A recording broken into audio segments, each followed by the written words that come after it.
Meriwether Lewis and William Clark, commanders of the Corps of Discovery, are leading one of the most epic journeys in American history.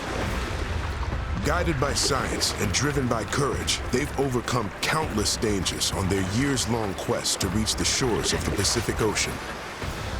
But having left the Missouri River to travel overland, their hope of success now depends on the aid of a friendly Indian tribe.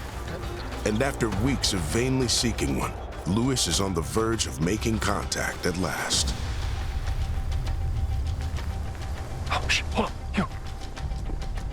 I think we've got one. Looks like Shoshone. A young scout on horseback. Lewis may be the first white man this Shoshone has ever seen. Any threatening move could turn first contact into conflict. Proceed slowly. But in this critical moment, Lewis is making a potentially deadly mistake. Tababon! Tababon! Because the Shoshone word he thinks means friend actually means stranger or even enemy. Tababon!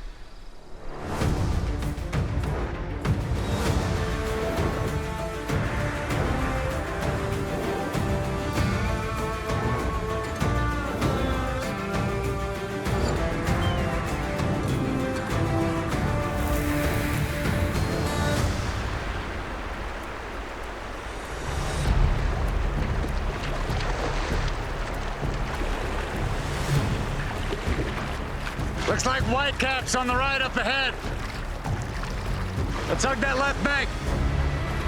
Lewis and Clark is the American story. It epitomizes the things that we do great. Cooperation, courage, indomitable spirit. This is America at its best. They had a sense that the nation's future, the nation's destiny, hung in the balance based on their success, and nothing was going to stop them.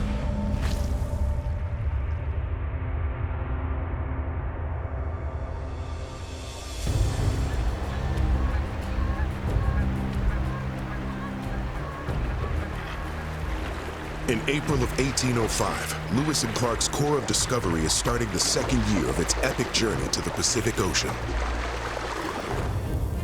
The expedition is heading west from their winter camp at North Dakota's banded villages and is entering uncharted territory.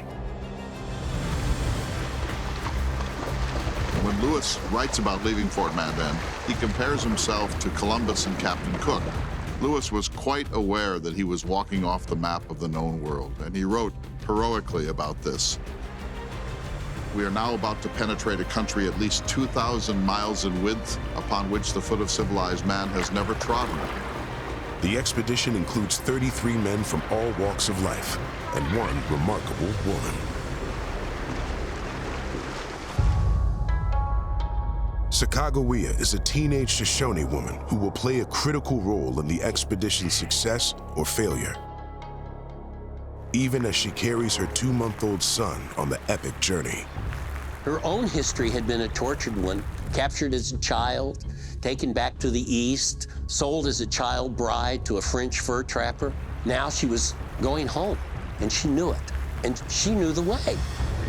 Lewis and Clark will need Sacagawea's help finding something that might not even exist, a water route connecting the Mississippi River with the distant Pacific Ocean. Lewis and Clark were looking for a way that the trade of America could be carried by water all the way to the Pacific.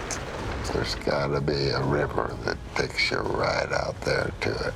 That's what they were thinking. All we gotta do is find it. The expedition follows the greatest land deal in history, the Louisiana Purchase of 1803, which added 800,000 square miles of new territory to the United States. This vast new region stretches from the Mississippi River to the Rockies and from Mexico to Canada. But in 1805, this immense territory is a complete mystery. Believed by President Jefferson to contain natural wonders, including a mountain made of salt, giant sloths, and even woolly mammoths.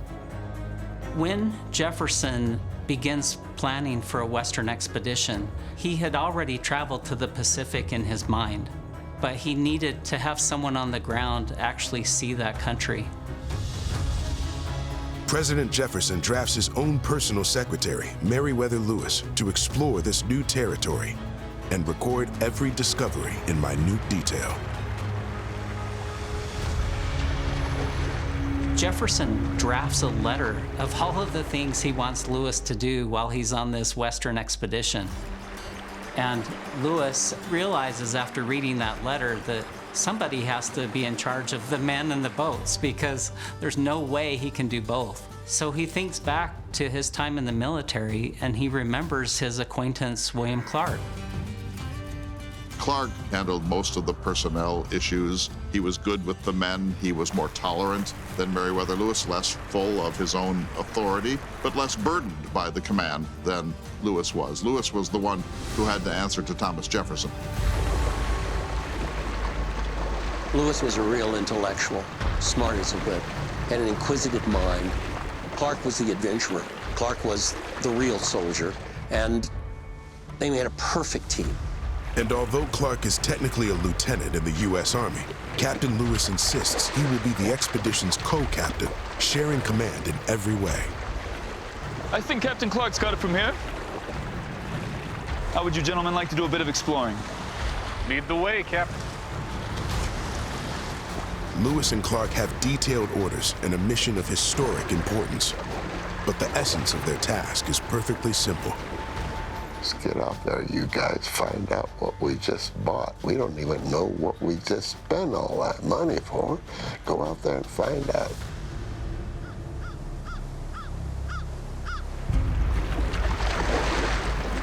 The expedition will follow the Missouri River towards its unknown source. But because they're carrying a year's worth of supplies, far more than any pack train of horses could conceivably carry, they must travel by water against the current of the river. They are moving 60,000 pounds worth of baggage against the current of the Missouri River. Back-breaking labor, all accomplished with the backs and thighs of these extraordinary young men.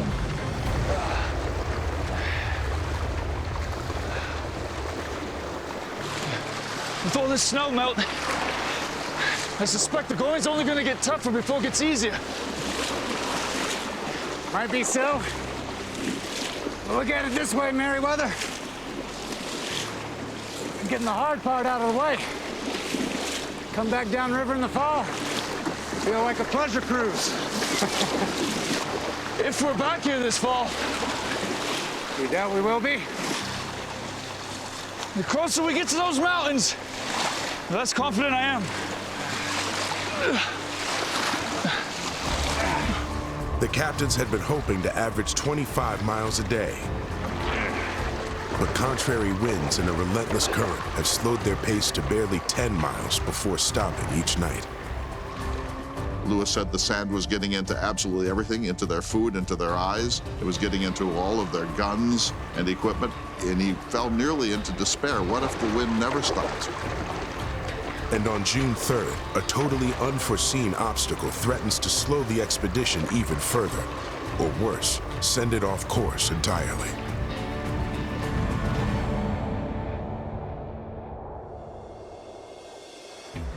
In early June of 1805, they come to a place that we call Decision Point. The stream on the left at Decision Point was clearer, and the river on the right was muddy just like the Missouri. And when they got there, they couldn't really know which was the true Missouri and which is the tributary. The Indians said that there would be one fork before the Great Falls. This is the second. Memories fade, Meriwether. That's why they call it exploration. Now they face a daunting puzzle. Which river should they follow? They were quite concerned that if they made the wrong choice, that they would ruin a whole season of traveling, and it may even jeopardize the entire expedition. So, which way do you reckon is the right one? And the expedition's captains can't conceal their indecision from their men, who have strong opinions of their own. Everyone but the two captains believed that they should take the right turn Boys seem to be in agreement on that right fork. I'm not so sure. Nor am I. It seems quite a bit narrow, it looks to me. Yes, and muddier. Whereas that left looks fairly clear, like it's come right down out of the mountains. Still, I don't think we should discount the opinions of the men out of hand. It could be that they understand something that we don't. Well then, what would you suggest? Why don't we scout them both? You take the left path and I'll go right. Once we've seen enough to render a more confident verdict, we'll meet back here in no more than 3 days' time. Northern Indians, said to be a pretty fearsome lot. You sure you wouldn't rather leave them to me? No. Don't worry, old man. Let the younger lads take this one. It's a risky choice. Exploring both forks requires splitting the expedition, with no way for the separated elements to communicate if they run into trouble. So Lewis takes a few men and travels up the North Fork. Clark takes a few men and travels up the western flowing fork. Until now, the expedition's been favored by good luck. But just when they're at their most vulnerable, Lewis finds himself literally hanging on for dear life. Get over here!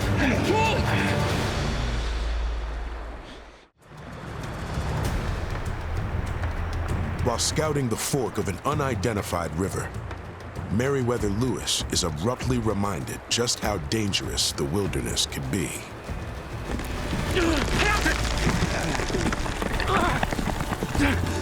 Shields! By sheer luck, Lewis is carrying a pipe with him that day, which he uses to anchor himself against the cliff. Get over here! Come here.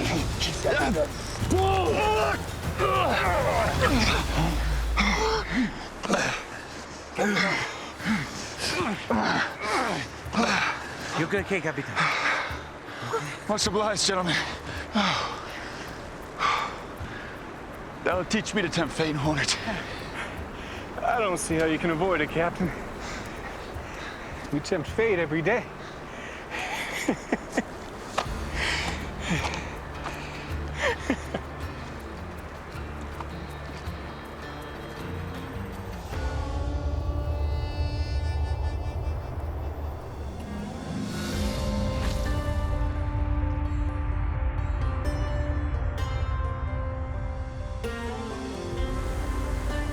Despite his brush with death, Lewis immediately continues exploring the north-running river, hoping to learn whether it trends towards the Rocky Mountains.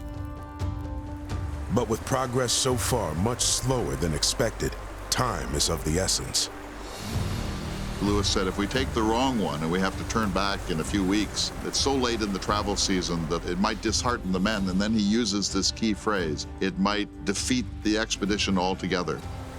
When he says these things, you get a sense of how tightly wound he was and how he really measured his own life with the success of this expedition.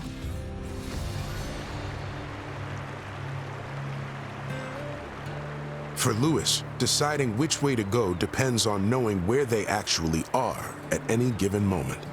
Using a sextant, he measures the angle of the sun at high noon, then references it against the calendar date to determine their position.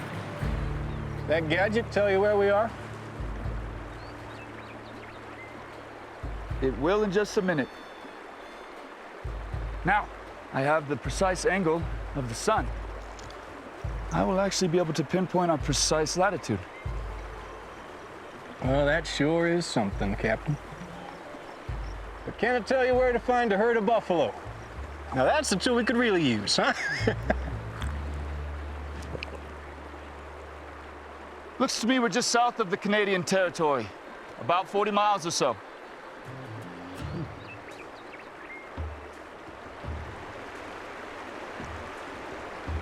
It would be good use of our time for you to make meat of that moose, Mr. Shields, since you're so eager to hunt. Oh, yes, sir, Captain.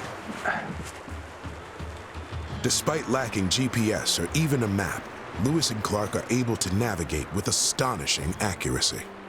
The crazy thing about that was William Clark estimates when they get to the Pacific coast that they had traveled over 4,000 miles. Well, he was off by 40. You know, that's what, 1%? To be 4,000 miles of travel and be off on your estimate by 40 miles, that's pretty remarkable.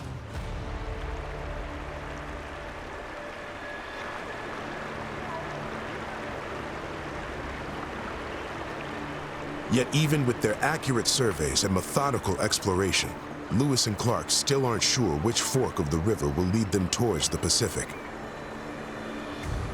Sounds like you were almost headed straight north, yes? Mm-hmm. Yeah, judging by the compass and the latitude readings, yes. Whereas my route took me due west, southwest, with the mountains in view straight on all the while. Hard to argue that's not the correct path to take.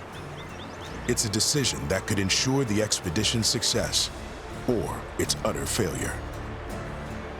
Here's what's so interesting about this moment. Everyone but the two captains believed that they should take the right turn. I understand the popular sentiment among the men is that the Northern River is in fact the true Missouri. But Captain Clark and I have determined that we will follow the Western River from here forward. Pourquoi? C'est...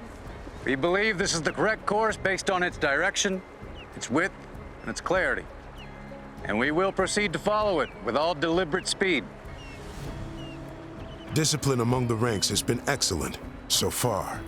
But if the captains lose the trust of their men, the expedition could quickly fall apart. Private Cruzat, do you wish to speak? Yes, sir. I think I can speak for the men here when I say we disagree with your assessment. Need I remind you, Private, that Captain Clark and I are in charge. You can also agree on this. We will follow you anywhere. Was there a proof right or wrong?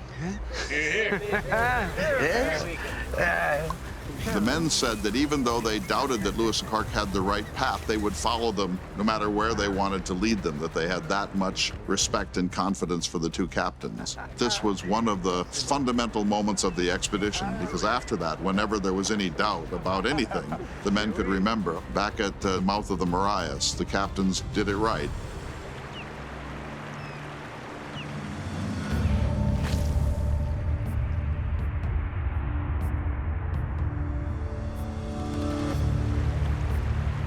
They had heard about Great Falls, this tremendous falls from the Indians, so they knew if they saw the falls that they would be on the right track.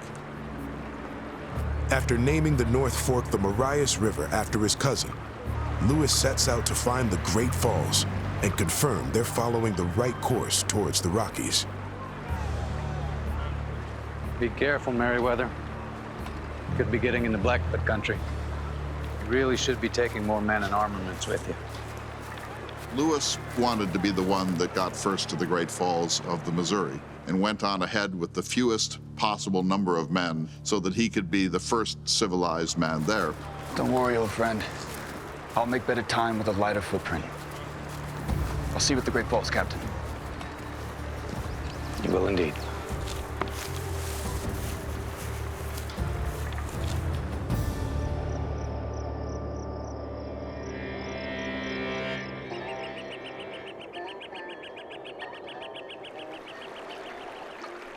Two days later, while his men are out hunting, Lewis hears a distant thunder of falling water.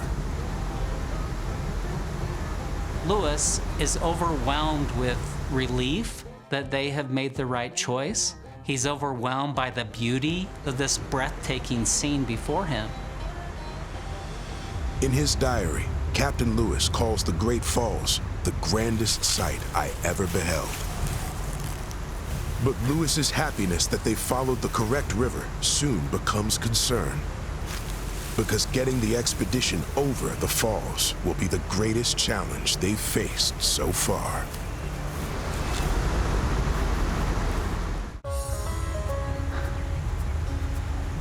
For Meriwether Lewis, Montana's Great Falls are the most spectacular landscape he's ever seen, and the biggest obstacle so far in his mission to reach the Pacific. The morning after he discovers the falls, Lewis sets out to see how far the rapids extend. He went on alone with his rifle and his notebook and his collection bag. And he said, it was so eerie, this experience, that I felt at times that I might be dreaming. But in a way, this is what an explorer lives for. He's gone beyond the boundaries.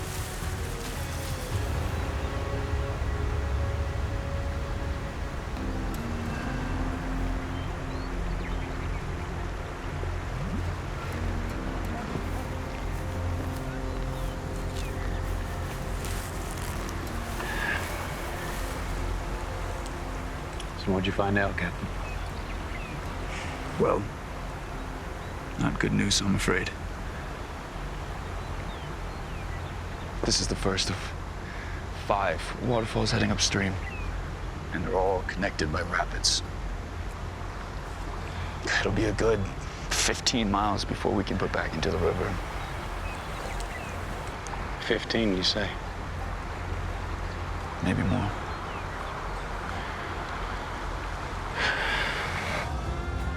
Yet the captains of the expedition refuse to be daunted by the difficulty of getting past the Great Falls.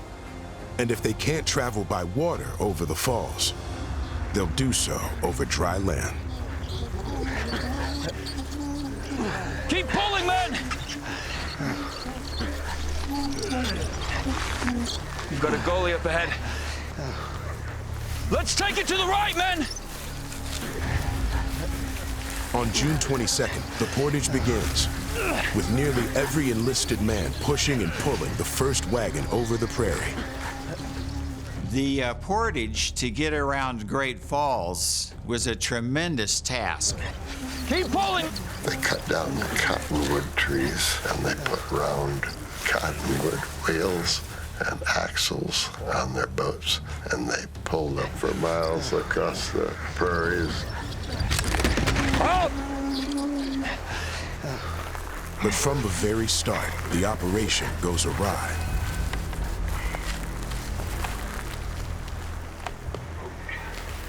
Everyone offload.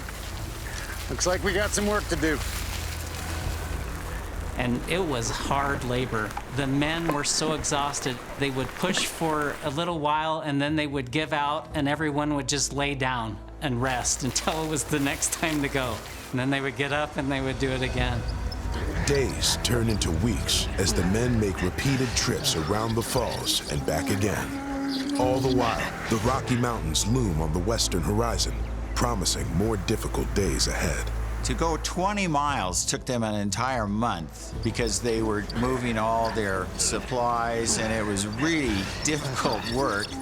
It was now July of 1805, and they knew that an early winter was likely in the Rocky Mountains, so Lewis was getting very concerned at this time. Company, aim! By July 4th, the agonizing portage is finally complete, and the Corps seizes the opportunity to celebrate America's birthday. A toast to 29 years of freedom from the Brits. Yeah! The exhausted men enjoy a night of celebration, vowing to reach the Pacific Ocean no matter what dangers still lie ahead. Did you tell them that this is the last of the whiskey? Let them enjoy the night. We'll tell them in the morning. Yeah, it's probably for the best anyway.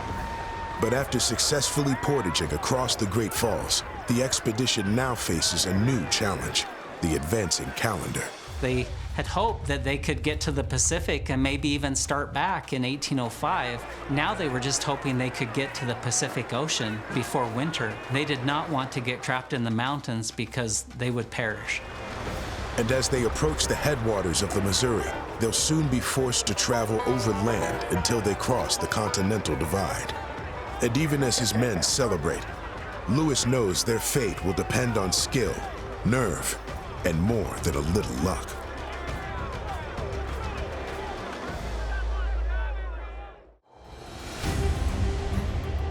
By midsummer of 1805, the Corps of Discovery prepares for their next major challenge, the Rocky Mountains, which await them to the west. But as the broad Missouri River grows shallower by the day, Lewis and Clark face the fact that it won't carry them through the mountains. And from now on, their progress will depend on horses they can only acquire from an Indian tribe that may or may not be friendly.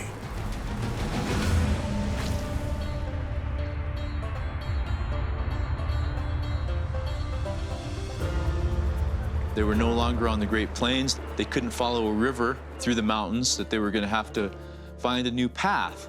And none of it was going to be possible without horses. This is the critical thing. Lewis is aware that the expedition will be made or broken on the basis of a successful encounter with the Shoshone. Because if they can't meet the Shoshone and don't get horses, they're going to have to either turn back or spend the winter there in hopes of a contact the following year. But the Shoshone, like every other tribe along the upper Missouri, remains stubbornly elusive. I'm beginning to wonder if the Shoshone even exist. Oh, they're out there. Probably sizing us up from the shadows. We know that there was native people all along those rivers. They just didn't want to be seen. But just as Lewis and Clark start to worry they may never find the Shoshone, they get some much-needed good news.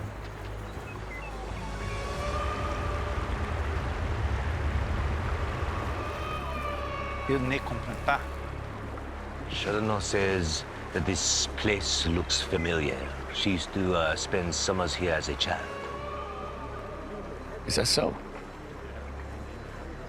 Well then, won't be long now, will it?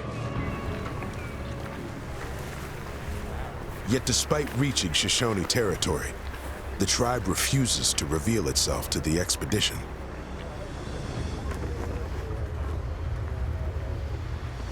As the expedition approaches the wide but shallow headwaters of the Missouri, pulling their boats upstream becomes nearly impossible. With the expedition nearing a standstill, Lewis resolves to make contact with the elusive Shoshone, no matter what the risk. These were bold, tough men, but they were wearing down. Everyone's spirits were down, supplies were low, the situation was really getting desperate. Lewis clearly understood that this was the make or break moment of the expedition. Now take good care of yourselves, gentlemen.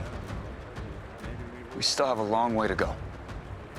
If the Shoshone wouldn't deal with them and sell them horses, then the expedition would probably collapse, and Lewis was not going to let that happen. Yet at this critical junction, Lewis suffers a rare lapse in judgment and leaves Sacagawea in the camp. Why didn't Lewis take Sacagawea with him on this reconnaissance? She speaks Shoshone. She was born Shoshone. She's brought along for the precise purpose of negotiating with the Shoshone for the horses. That moment has come, and Lewis leaves her behind. Knowing the success or failure of the expedition hangs in the balance, Lewis proceeds with elaborate caution. They began to see some signs in the land that this was a place that was occupied. Oh, hold on, you. I think we've got one. And then they see a Native American on horseback. It looks like Shoshone.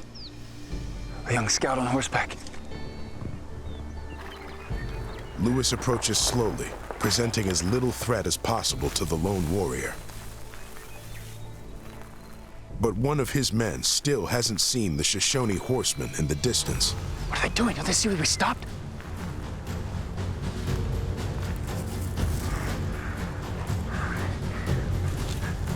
Tababon! Tababon! Lewis is calling out a Shoshone word that he's learned from Sacagawea. Tababon! He said, "What should I say when I meet these people so they'll know that I'm their friend?" And the words that came back to him were something like Tababon. Sacagawea couldn't think of a word for friend or white man, and so this is all he had. Well, we now know that Tababon means stranger and can mean enemy. Tababon! Tababon! Tababon! The horseman appears to be intrigued or curious, but on one side of Lewis is John Shields, and Shields keeps moving forward. Shields! Lewis can see that the horseman is very much unnerved by whatever's going on this flank. No, wait! Double bone! And so at a certain point, he whips his horse and turns and gallops off over the hill.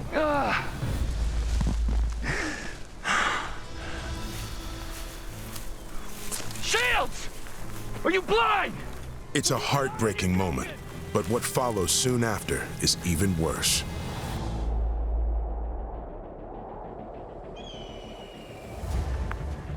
As their search for the Shoshone continues, Lewis climbs a ridge where they can actually see the Rocky Mountains in all their grandeur. There had been a notion, and Jefferson was part of it, that the Western Mountains would be essentially symmetrical with the Appalachians, that they wouldn't be that high, there wouldn't be that many ranges of them. They're used to the Appalachians, where the mountains are 4,000 feet high as a tall mountain, and they figured they're just over this rise, we'll head down the other side. Oh, my.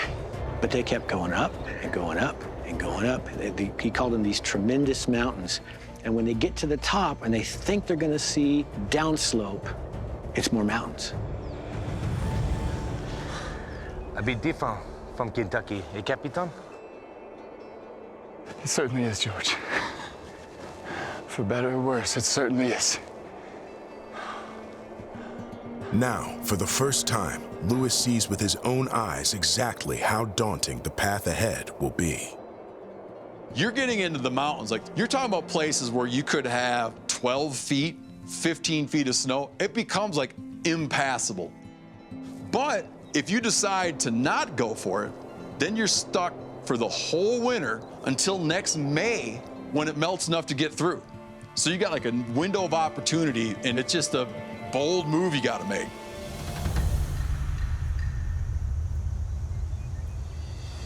Two days after his long-distance encounter with a lone Shoshone warrior, Lewis gets a second chance. It looks like Shoshone. A family, maybe. They come up over a little knoll, and they see three women. This was the critical moment. This was the make or break moment for the Lewis and Clark expedition. Let's move in. Leave your guns. Thank you. Having bungled his first attempt to contact the Shoshone, Lewis knows this encounter is even more important, and it may well be his last.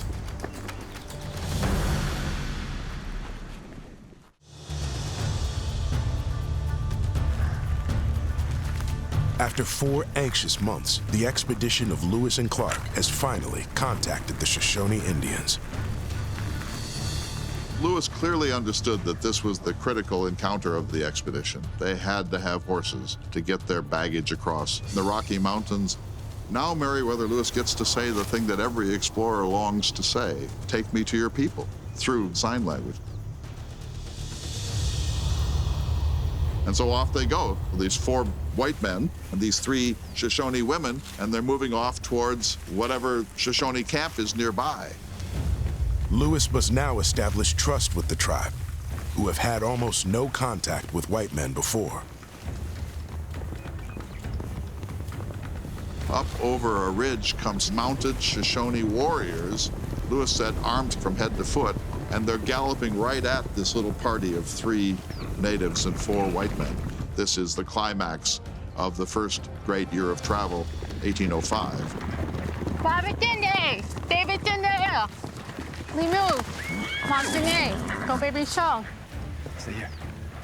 They had to have been a little apprehensive. The Corps of Discovery didn't know if the native people were going to be friendly, if they were going to attack them. The Shoshone leader was a man named Kamiawait, and Kamiawait got down off of his horse, and he walked into this ground between the 2 groups, and Lewis offered him his hand. This is a moment of high tension. 4 white men hoping to make a sign of peace. Kamiawait treated him with caution, but he also recognized that he had provided some trade goods to the women. And so fortunately for Lewis, he was able to convince Kamiawait that they were friendly.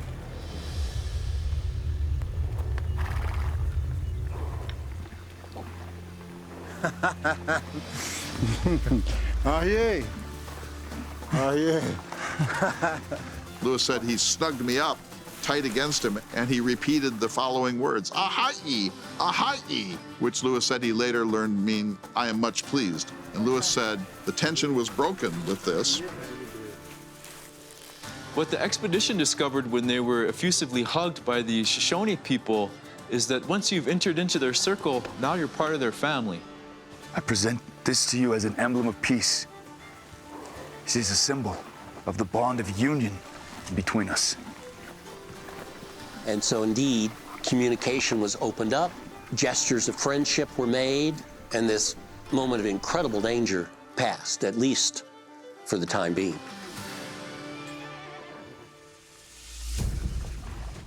Being accepted as friends by the Shoshone is a crucial achievement, and it comes not a moment too soon. But the challenge that will determine the ultimate success of the expedition still lies ahead. For Lewis, the beautiful thing he sees is not only the Shoshone people, but the horses that they're riding. George, can you give a message to the chief? Lewis must now convince the Shoshone to trade for their most valuable possessions, their horses. I'd like to invite them back to meet the rest of our men and to show them the tremendous trade goods we have to offer for them. And if he can't persuade them, then all of the effort and risk of the past 4 months will have been for nothing.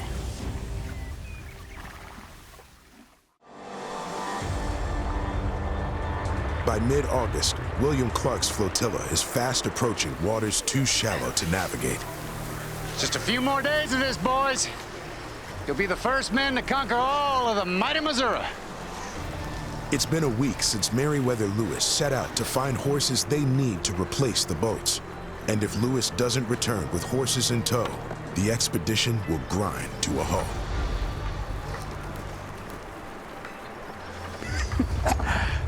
Oh, Captain Clark! Look! It's Captain Lewis! He's found the Indians and the horses! This is a historic moment of contact. Many of these Shoshone have very likely never seen a white man before, let alone an entire company of them wearing strange clothes with strange scientific instruments. It's one of these archetypal moments of worlds colliding. Captain Clark! It's so good for you to finally join us. You look well, Meriwether. Half expected to find you starving in the range by now. No more than usual, Captain. I see you finally found me.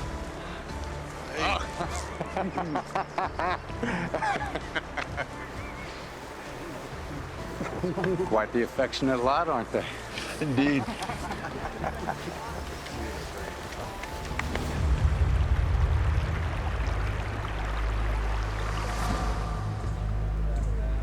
Later that day, in his official role as President Jefferson's emissary, Lewis offers a formal treaty to the Shoshone tribe. The historic moment faces just one problem. Lewis doesn't speak Shoshone, and the Shoshone don't speak English. We've been sent by the chief of the 17 great nations of America to inform you that you are now under the wise protection of the great new father, Thomas Jefferson. Nous avons été envoyés. To communicate his message, Lewis first has it translated into French by Private Cruzat. Grand-père Thomas Jefferson. Well, now communication is open. The chain of translation is pretty amazing. From French, Toussaint Charbonneau translates the message into Hidatsa. Awahero, Margui Duash, Shiri. And finally, Sacagawea translates the Hidatsa into her native language, Shoshone. And in this way, two sides engage in beautiful, if tortured, communication. And when it comes to Sacagawea, she looks up. She's been sort of looking down and being very shy and deferential up until now. She looks over at the leader, Kamiawait, and you can't make this sort of thing up. Hey, Bobby. What's up, Bobby? Bobby. Bobby. She recognizes the chief. It's her brother. In all the vastness of the American West, in this new and unknown country, they have actually stumbled upon the family of Sacagawea. She's been gone now for a decade. No one ever expected to see her again. Everyone assumed she was either dead or not coming back. Sacagawea bursts into tears. Lewis said it was deeply affecting. It was a very emotional moment.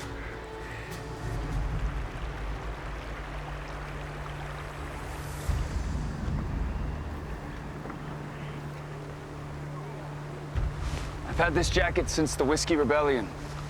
It's seen me through many a tough winter. I'm honored to gift this to you, Chief Kamehameha. Ahi. Sacagawea helps broker one of the most consequential treaties in early American history. Lewis and Clark convinced the Shoshone to exchange 29 horses for some trade goods and a promise of more trade to come.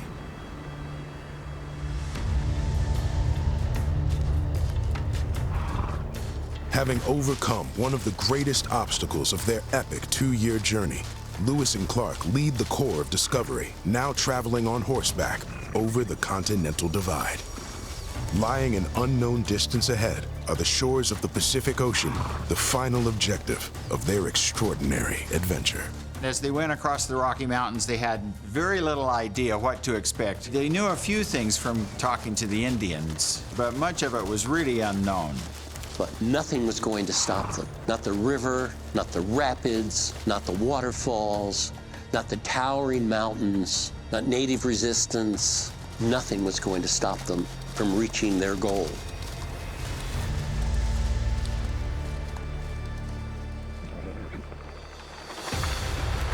It's difficult to overstate the significance of the Lewis and Clark expedition, not only for their time, but for the subsequent generations of explorers who would be inspired by their journey. I think all the men on that expedition understood that what they were doing was something that nobody else could do again.